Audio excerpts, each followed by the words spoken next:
Andrew Tate. You know who he is.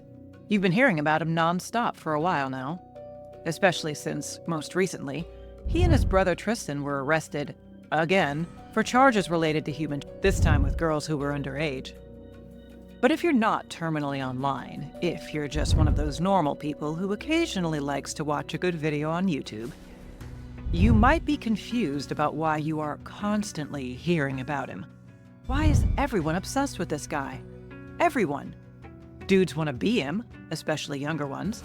Women want him with the ferocity usually reserved for professional athletes and A-list movie stars. But why? Especially when you consider that his brother, Tristan, is objectively better looking by every metric, just as rich too. But it doesn't matter. It's Andrew we're obsessed with. The reason is both vague and simple in its own way. There are people out there who just have it. They can draw you in, make you want their attention and affection, to the point that you'd sacrifice your own well-being to get it. Maybe you've met one, or several in your life. By all accounts, Andrew is one of these people. Long-time experienced podcasters, straight males, all of them, have often remarked that he has a presence about him, that he fills the room. With this new batch of charges, and the years-old but still damning videos circulating social media, you'd think the clamor for him would cool off. I mean, with all the evidence, it looks pretty bad, right? But it hasn't. If anything, it's stronger than ever. I can think of no better real-world phenomenon to point to when it comes to explaining the popularity of dark romance to people. Men, specifically, who are often very confused by the genre's popularity. I don't get it. This is abuse. The guys in these books are horrible. I'm a much nicer guy than these guys. Why are women obsessing over them, especially the feminist ones? I hear and acknowledge your frustration, gentlemen. So let me tell you. First, with apologies to the Red Pill Bros, I need to debunk something really quick. It's not attention that the female craves. Well, not just attention. It's status. Status for a woman comes with being chosen over all the others, specifically chosen by a man who could have other women, many others, but he chose her. It's that status that is the aphrodisiac in these books, fellas, and it only comes from being chosen by a man with endless choices, even if he is a bastard. Hooking up with the nice gas station attendant who thinks that all women are neat and would really take any woman who showed him the least little bit of affection. I'm sorry, that's not status. That's not a compliment. And it's not something that anyone fantasizes about. If we're gonna dip our toe into the dark romance well, I'm afraid 50 Shades of Grey doesn't quite cut it as an example. It's too tame, if you can believe it. We're gonna go straight to the good stuff. The 365 series by Blanka Lipińska.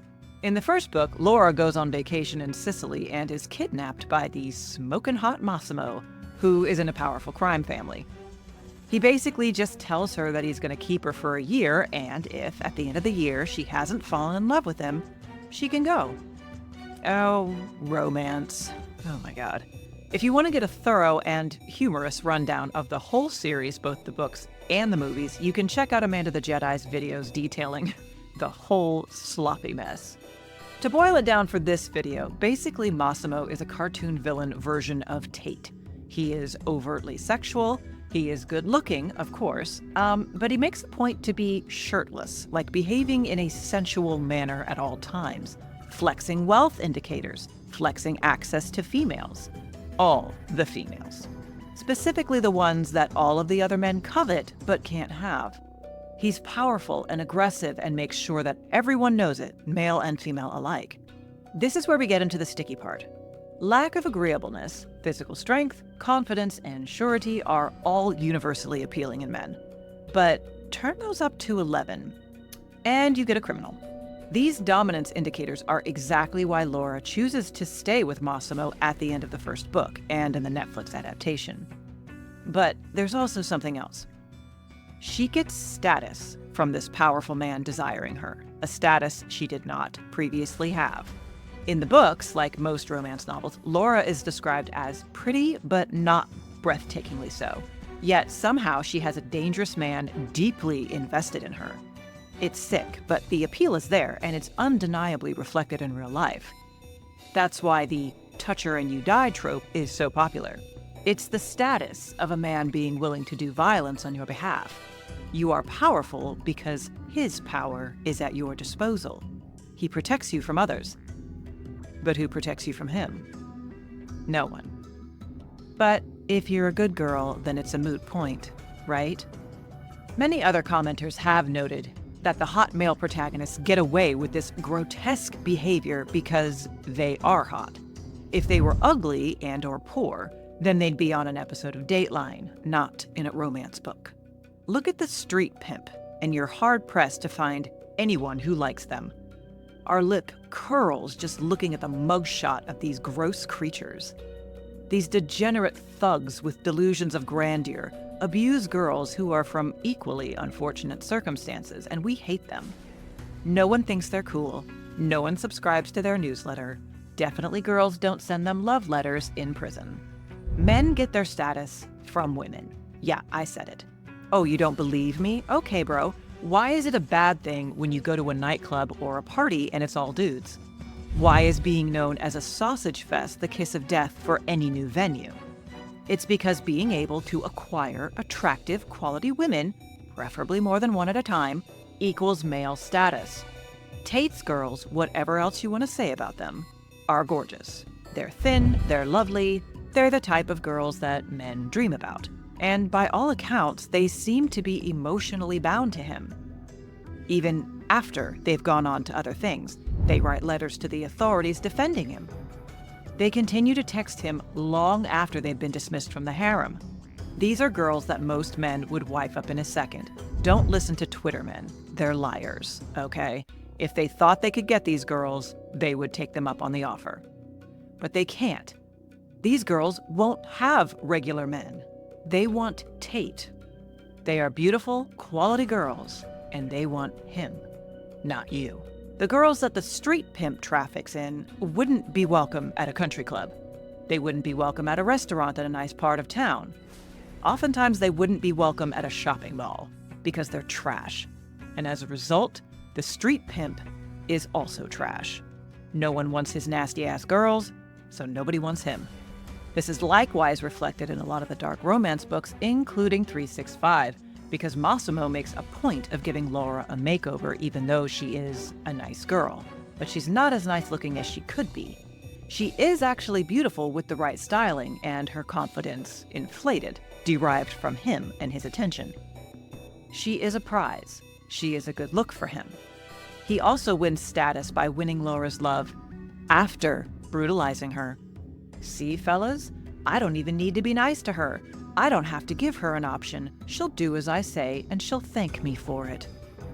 That's the sicko side of male status. This potent mix of mutual status and cocaine-like dopamine highs can be near impossible to walk away from, even if it leaves bruises. The 365 books are a great example of this, and it shows what it takes for a girl to truly walk away from a guy like that. First off, it took Massimo killing her puppy to finally make Laura leave him. And then second, she didn't just run off to be single. She had a different, less psycho, but still hot and mafia-affiliated alpha male right there willing to be Massimo's replacement. His name was Nacho for some reason. I did not know that was a name for people. Would the books still have been as popular as they were if Laura decided to remain single and celibate for the rest of her life?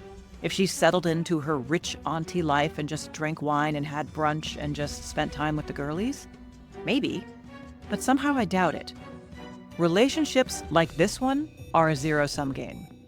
And the one who ends up single, alone, and unwanted at the end of it is the one who lost. What that says about female desire and our nature in general, I won't say here. It's so dark, and I don't think I'll ever release the article that I wrote about it one late night.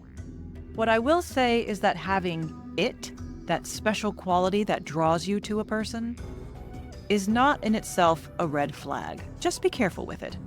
That warm glow you get from being in their company can turn on a dime. And trust me when I tell you, you do not want to be naked and under their body weight when it happens. The good news is, the dark romance girlies might be best equipped to spot the danger signs early on. So read up, girls. Your life might depend on it.